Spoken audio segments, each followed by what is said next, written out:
सहनाववतु सहनो भुनक्तु सह वीर्यं करवावहै तेजस्विनावधीतमस्तु मा विद्विषावहै। ओम शांति शांति शांति। वैदिक जीवन पद्धति की इस कक्षा में आप सभी का हार्दिक स्वागत है, अभिनंदन है। ऋग्वेद का स्वाध्याय हम कर रहे हैं और वेदों का स्वाध्याय हमारे लिए अत्यंत लाभकारी होता है, कल्याणकारी होता है। वेदो अखिलो धर्म मूलम, वेद सब सत्य विद्याओं का पुस्तक है। वेद का पढ़ना, पढ़ाना, सुनना, सुनाना तथा आचरण में लाना हम सभी श्रेष्ठ जनों का, आर्यों का परम कर्तव्य है। ऐसे वेदानुकूल, वेद विहित कर्मों को करते करते हम अपने जीवन को दिव्यता से परिपूर्ण करते हैं और यह जीवन, यह जगत वास्तव में अतिशय कल्याण के लिए मिला है हमको। निरंतरता के साथ स्वाध्याय करने से हमको अपने दैनिक क्रियाओं का, दैनिक कर्मों का, स्वधर्मों का परिज्ञान होता है। विधि और निषेध, क्या करना क्या नहीं करना, जीवन को कैसे जीना, संतुलन बना करके रखना, अनुशासन बना करके रखना, संयमन के साथ, यजन के साथ जीवन को हम श्रेष्ठ बनाएं। जिनमें प्रातः जागरण एक बहुत अच्छा, बहुत महत्वपूर्ण कार्य है। विगत कक्षाओं में भी हमने इसकी चर्चा की है और आज पुनः ऋग्वेद के चतुर्थ मंडल के 52वें सूक्त के कुछ मंत्रों का स्वाध्याय करेंगे, जो उषा सूक्त है और उषा में हमारे दिन का आरंभ होता है। तेजोमय और परिपूर्णता से युक्त जीवन हम जिएं, इसके लिए पुनः कुछ मंत्रों का स्वाध्याय हम करेंगे। तो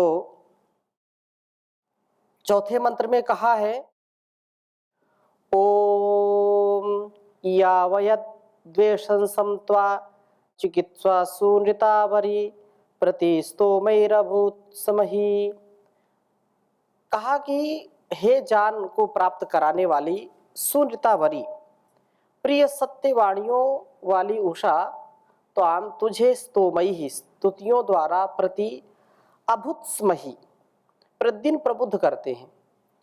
इस उषा काल में हम स्वाध्याय द्वारा ज्ञान को बढ़ाते हैं। प्रभात में जो ज्ञान अर्जन करना चाहते हैं उनको ब्रह्म मुहूर्त में ध्यान मग्न होकर के स्वाध्याय करना चाहिए। शांत चित्त होकर के प्रिय सत्यवाणियों को बोलने का ही व्रत लेते हैं।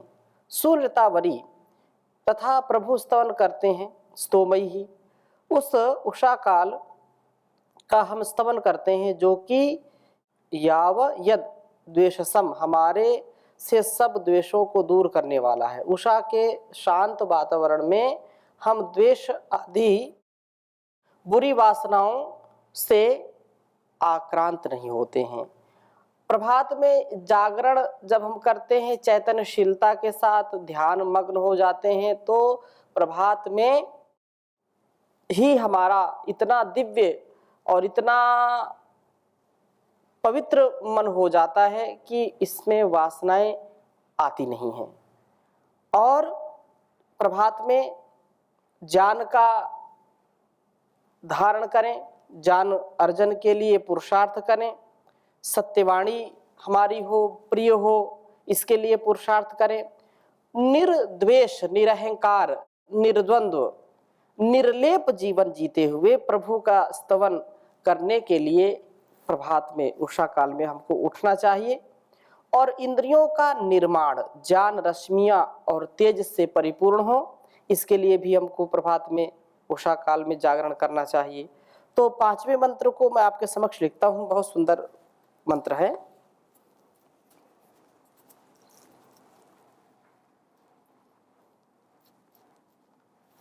ओम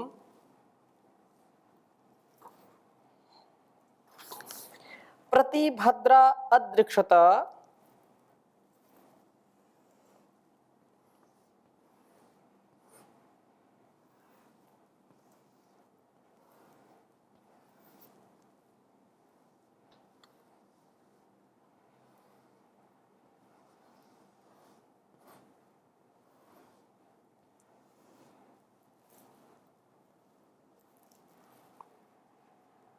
अदृक्षत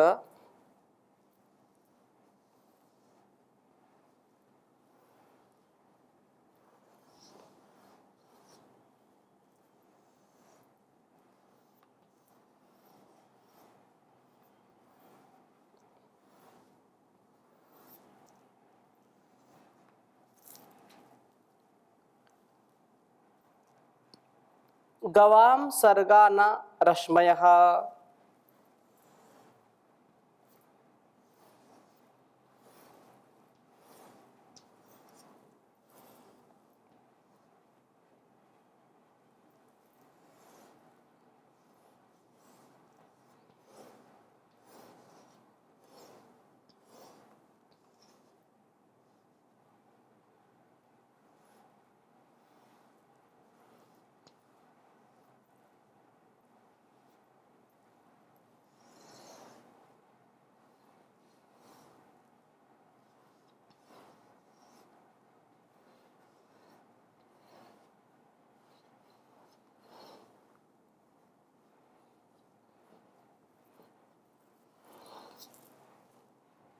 न रश्मयः ओषा अप्रा उरुजयः उरुज्रयः ओषा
उरुज्रयः।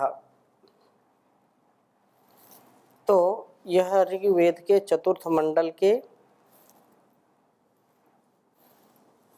52वें सूक्त का 5वां मंत्र है। ओम प्रतिभद्रा अदृक्षत गवाम सर्गा न रश्मयः ओषा प्राहुरुज्रयः ओम प्रतिभद्रा अदृक्षत गवाम सर्गा न रश्मयः ओषा अप्रा उरुज्रयः। छोटा मंत्र है लेकिन बहुत ही सुंदर भाव इस वेद मंत्र का है। प्रतिभद्रा, इन उषा कालों में प्रभात के अमृतमयी वातावरण में भद्राहा कल्याणकर गवाम सर्गानः इंद्रियों के निर्माण की तरह रश्मयः जान रश्मियां प्रति अदृक्षता प्रतिदिन दृष्टिगोचर होती हैं। उषा काल के जागरण से इंद्रियों का निर्माण उत्तम होता है, इंद्रियों की शक्ति बढ़ती है और हमारी ज्ञान रश्मियों का विकास होता है। निसंदेह जो व्यक्ति प्रभात में जागेगा, उषा काल में जागेगा, तो वह अपनी इंद्रियों का स्वामी बनता है, इंद्रियों का दास नहीं बनता है। जो इंद्रियों का दास है वो हमेशा उदास है, निराश है, हताश है। लेकिन जो इंद्रियों पर शासन करने वाला है, इंद्रियों का जो स्वामी है, वो कभी हताश, निराश, उदास नहीं होता है। प्रभात में जो लोग आलस्य करते हैं, आलसी होते हैं, प्रमादी होते हैं, वे उठ नहीं पाते। विचार करते हैं, उनसे अगर पूछें तो यही कहते हैं, क्या हम बताएं, हम सुबह तो उठना चाहते हैं लेकिन उठ नहीं पाते। संकल्प करते हैं कि नहीं आज उठना है, फिर संकल्प करके सोए, लेकिन जब जागने का समय आया तो मन में आता चलो थोड़ी देर और सोते हैं, और थोड़ी देर सोते हैं, और ऐसा विचार करके फिर वो घंटों व्यतीत कर देते हैं। सूर्य उदय हो जाता है, उदित हुए हुए सूर्य का प्रकाश चारों ओर फैल जाता है तो भी वो उठते नहीं हैं। और जो प्रभात में नहीं उठते वो जितेंद्रिय नहीं बन सकते हैं। जो ब्रह्म मुहूर्त में, इस अमृतमय वेला में, साधना की वेला में, ध्यान, जप, उपासना, स्वाध्याय, यज्ञ के लिए जो स्वर्णिम अवसर होता है, समय होता है, इस समय जो नहीं उठते हैं उनकी इंद्रियां भी प्रशस्त नहीं होती हैं। इंद्रिय वैकल्य, इंद्रियों का क्षय, इंद्रियों का ह्रास हो जाता है कालांतर में। इसलिए इंद्रियों की पुष्टि के लिए भी, इंद्रियां हमारी विकसित रहें, इंद्रियों में कोई शिथिलता ना आए, देखने का, सुनने का, सूंघने का, रसना से चखने का, बोलने का, त्वचा से स्पर्श का सामर्थ्य हमको मिलता रहे, क्षीण ना हो। तो इसलिए कहा कि इंद्रियों की इससे शक्ति बढ़ती है। जो प्रभात में उठ जाते हैं, योगाभ्यास करते हैं, स्वाध्याय करते हैं, ध्यान करते हैं या टहलते, कुछ भी करें, लेकिन प्रभात में ब्रह्म मुहूर्त में सोना नहीं चाहिए। और हमारी ज्ञान रश्मियों का विकास होता है जो उठते हैं सुबह। उषा, यह उषाने, जो उषा वेला है, उरुज्रयः, विशाल तेज को आ अप्राह, हमारे जीवन में समन्ता भरती है। इस समय सोए हुए पुरुषों के तेज को सूर्य हर लेता है और जो जगे होते हैं उनको तेज से युक्त कर देता है। उद्यन सूर्य इव सुप्ता नाम दुषंताम वर्च आददे। कहा है कि उषा काल का जागरण इंद्रियों का उत्तम निर्माण करता है, ज्ञान रश्मियों को प्राप्त कराता है और हमारे तेज को और विकसित करता है, बढ़ाता है, तेजस्विता से युक्त कर देता है।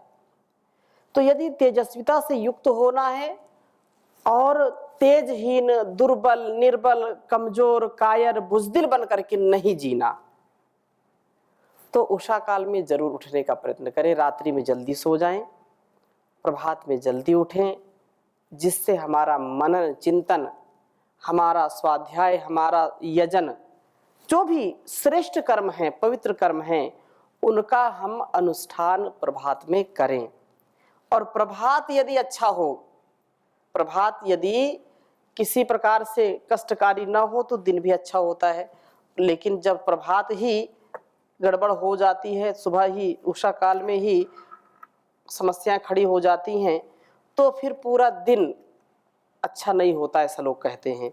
तो हम प्रभात में उठेंगे, निसंदेह हमारा जीवन अच्छा हो जाएगा। तो यह उषा काल बहुत ही अच्छा काल है। तेजस्विता से, ज्ञान रश्मियों से, इंद्रियों की उत्तमता के लिए प्रभात में उठें। और छठे मंत्र में भी बहुत सुंदर बात कही है, ओम आप पृषि विभावरी व्यावज्योतिषा तमः उषो अनुस्वधामव। विभावरी, ज्ञान के प्रभाव वाली उषा, हे उषा, जो ज्ञान का प्रभाव सर्वत्र फैला रही है, तू आप पृषि, हमारे जीवनों में तेज का पूरण करती हुई, ज्योतिषा ज्ञान के प्रकाश से तमह अंधकार को व्यावत दूर करने वाली हो। हे उषे, तो अनुतेजस्विता ज्योति को प्राप्त कराने के बाद स्वधाम आत्मधारण शक्ति को अब हमारे में सुरक्षित कर। कहने का आशय क्या है कि उषा काल का जागरण हमें तेजस्विता व ज्ञान से पूरित करके आत्मधारण शक्ति से युक्त करता है। आत्मबल, मनोबल ही सबसे बड़ा बल है। संसार में धन बल, जन बल, बुद्धि बल, कितने कितने बल हो सकते हैं, लेकिन यदि व्यक्ति में मनोबल नहीं है, आत्मबल नहीं है, तो वह निर्बल रहेगा। बलशाली होते हुए भी निर्बल रहेगा। जिसका मनोबल नहीं है, जिसके पास आत्मबल नहीं है, तो ऐसा व्यक्ति सर्वशक्तिमान होते हुए, सर्वशक्ति संपन्न होते हुए, सर्वगुण संपन्न होते हुए भी अपना हित और संसार का हित नहीं कर सकता है, अहित ही उसके साथ होगा। और उषा काल में उठ करके यदि ब्रह्मचर्य से युक्त होकर के जीवन हम जीते हैं तो निसंदेह हमारे लिए बहुत उत्तम होता है। और इस सूक्त का अंतिम मंत्र है, 52वें सूक्त का अंतिम मंत्र, इसमें बहुत सुंदर बात कही है। ओम आद्यां तनोषिरश्मिभिरांतरिक्षं प्रियम उषः शुक्रेण शोचिषा।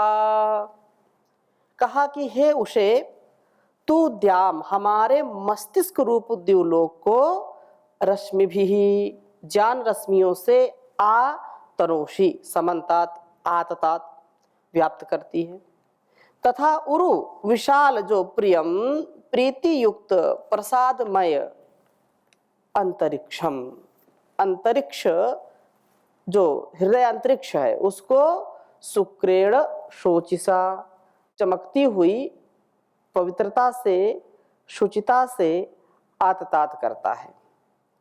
कहने का आशय क्या है कि उषा काल का जागरण यदि हमारे मस्तिष्क रूप द्युलोक को, ज्ञान रश्मियों को दीप्त करता है तो हमारे तन को यह चमकती हुई पवित्रता से चमका देती है।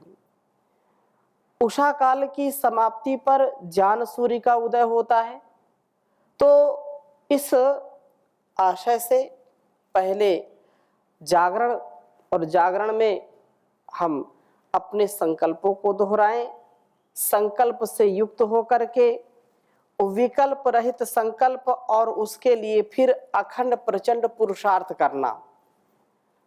सायंकाल भी जब हम रात्रि में सोने का मन बनाते हैं तो भी हमको आत्मनिरीक्षण करना चाहिए, परमात्मा को धन्यवाद करना चाहिए कि हे परमपिता परमेश्वर, आपको मैं हर पल हर क्षण स्मरण करके रखूं।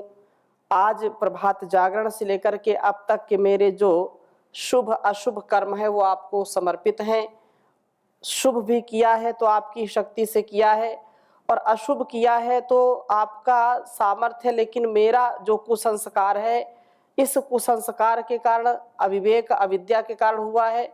मैं क्षमा पूर्वक इस कृत्य के लिए अपने आप को उपस्थित करता हूँ। आप न्यायपूर्ण ढंग से मेरा उत्कर्ष करें। मैं अबोध हूँ, अज्ञानी हूँ, अल्पज्ञ हूँ। मेरे अंदर परिपक्वता आए, मेरा जीवन सुदृढ़ हो, मैं शुभ ही शुभ में सदा अपने जीवन को लगाता रहूं, इससे कभी विमुख ना हूं। नेकी का कर्म मेरे लिए स्वधर्म हो, और कितना भी अच्छा, कितना भी सच्चा कोई व्यक्ति बताए, लेकिन जिसमें धर्म नहीं है, जिसमें वेदानुकूल आचरण नहीं है, जिसमें आत्मानुकूल आचरण नहीं है, ऐसा कार्य मैं कभी भी ना करूं। तो सोते समय और फिर जगते समय भी प्रार्थना करें कि हे परमात्मा, हे परमपिता परमेश्वर, हे उषे, आपकी कृपा से आज यह पुनः नया जीवन मिला है, और नए जीवन, नए दिन का मैं शुभारंभ कर रहा हूँ, कर रही हूँ। तो आज का दिन मेरे लिए सबसे उत्तम दिन हो। आज के दिन मैं एक एक पल का, एक एक क्षण का सदुपयोग कर पाऊं, मैं एक एक पल प्रसन्नता से व्यतीत कर सकूं, एक पल का भी नैराश्य मेरे मन में ना आए, हताशा निराशा ना आए। तो ऐसे अणुव्रतों से भी हमारे जीवन का कल्याण होता है। इस प्रकार से जीवन को जिए जो हमारा ज्ञान, हमारा जो कर्म है वह सर्वश्रेष्ठ रहे, सर्वोत्तम रहे, ऐसा हम सबका व्रत होना चाहिए। मैं परमपिता परमेश्वर को सबसे पहला स्थान दूं। एतत् आलम्बनम श्रेष्ठम एतत् आलम्बनम परम एतत् आलम्बनम जात्वा ब्रह्मलोके महीयते। एतद्वै अक्षरम ब्रह्म एतद्वै अक्षरम परम एतद्वै अक्षरम जात्वा यो यद इच्छति तस्य तत्, उसका वही हो जाता है। तो हम प्रभु का गुणगान करें और उसको एक एक पल समर्पित कर सकें। हे देव समर्पित कर पाऊं हर श्वास तुम्हारे चरणों में, दृढ़ से दृढ़तर होता जाए विश्वास तुम्हारे चरणों में। ऐसा क्षण ना आने पाए जब दूर मैं तुझसे हो जाऊं, जीवन के अंतिम श्वास तलक हो वास तुम्हारे चरणों में। मनमोहक माया ठगनी की मैं देख छटा भरमाऊं नहीं, हे माया स्वामी सदा रहे यह दास तुम्हारे चरणों में। तुम सतगुण प्रभु सुख दाता हो, सब दान तुम्ही से पाते हैं, मुझ दीनहीन की हो केवल अरदास तुम्हारे चरणों में। हे देव समर्पित कर पाऊं हर श्वास तुम्हारे चरणों में। सामर्थ्यहीन है सूरज भी अज्ञान अंधेरा मिटाने में, अज्ञान अंधेरे में होता, अज्ञान अंधेरे में होता प्रकाश तुम्हारे चरणों में। शक्ति का भक्ति का अर्थ समर्पण है, भक्ति में शर्त नहीं चलती, बेशर्त समर्पित हो पाए है काश तुम्हारे चरणों में। हे देव समर्पित कर पाऊं हर श्वास तुम्हारे चरणों में, दृढ़ से दृढ़तर होता जाए विश्वास तुम्हारे चरणों में। विषयों में ऐसे रह पाऊं रहता है कमल ज्यों पानी में, कर रहा प्रार्थना जानी कर जोड़ तुम्हारे चरणों में। हे देव समर्पित कर पाऊं हर ध्यान तुम्हारे चरणों में, हर श्वास तुम्हारे चरणों में, हर कर्म तुम्हारे चरणों में। ओम शांति शांति शांति।